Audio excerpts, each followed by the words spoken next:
Alrighty, folks, thanks for checking in for the update as of Saturday morning on Hurricane Irene. She's officially made landfall just east of Cape Lookout in North Carolina, winds of 90 miles an hour at landfall. They're down to 85 right now as she's tearing through the sounds.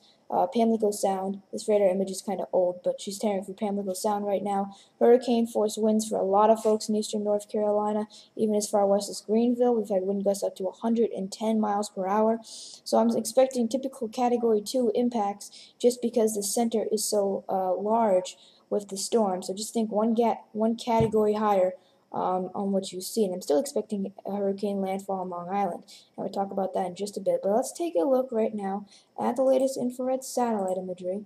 Okay, and here's what you can see. You can see the whites are some intense cloud tops that have been cooled to below minus 70 Celsius. And we've got hurricane force sustained winds over 80 miles an hour on those cloud tops. And those are continuing to push through Pamlico Sound right now, causing major storm surge problems. We've had up to 8 or more feet of storm surge being reported. So obviously major problems there. One thing I want to look at as we get towards the end of this loop, you can see it appears as though it is developing a little more concentric around that eye. So I don't expect it to strengthen over land, but it might not. But it might weaken a little bit slower.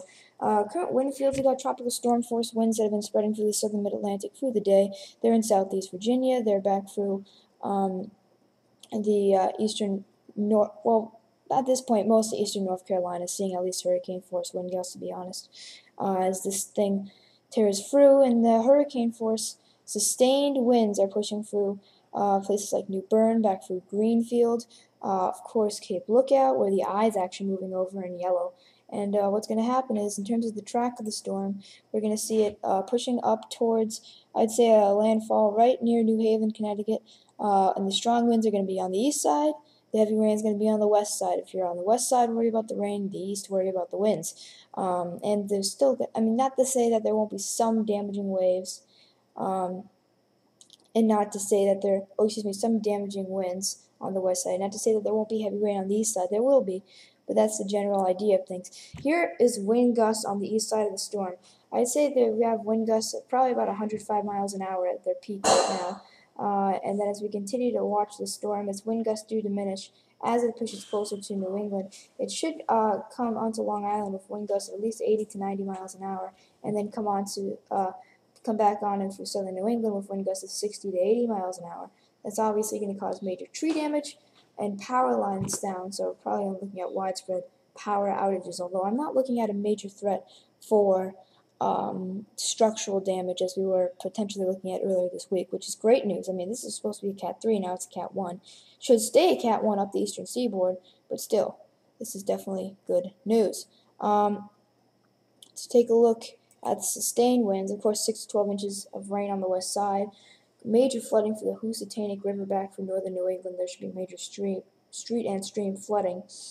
Sustained winds should be coming in as a minimal hurricane or a very strong tropical storm, but either way won't make much of a difference. Wind gusts, again, 80, 90, and sustained winds 60, 70 right in the core of that storm. And this is a track very similar to Gloria, which did not weaken all that much as it's pushing up the eastern seaboard, which I do find interesting. So there's the potential that happens once again. So that's basically what we're looking at right now. Of course, there is a tornado threat. There's a tornado watch for the southern part of the Delmarva, southeast Virginia, those type of areas. So definitely watch out in that area. You have some rotating supercells on the sort of in the nastier bands of the storm. Just watch out. We've had widespread tornadoes across eastern North Carolina. That threat's going to, through the day, spread through the southern mid-Atlantic. Through the evening, spread through the northern mid-Atlantic. And then, of course, early Sunday, there's going to be the threat on the northeast quadrant for tornadoes in southern New England. The further south you get, the more significant that threat will be. That's why we had widespread tornadoes last evening across eastern North Carolina. So stay tuned. We're going to have another video update coming out at noon. This has been the 8:30 a.m. update. Please tune in for another live streaming video session. If you liked yesterday's, tune in to ours today. It's going to be at 5 today. And please join in question and answer session. We'll look at some data together, analyze reports, and we can see what you guys are saying.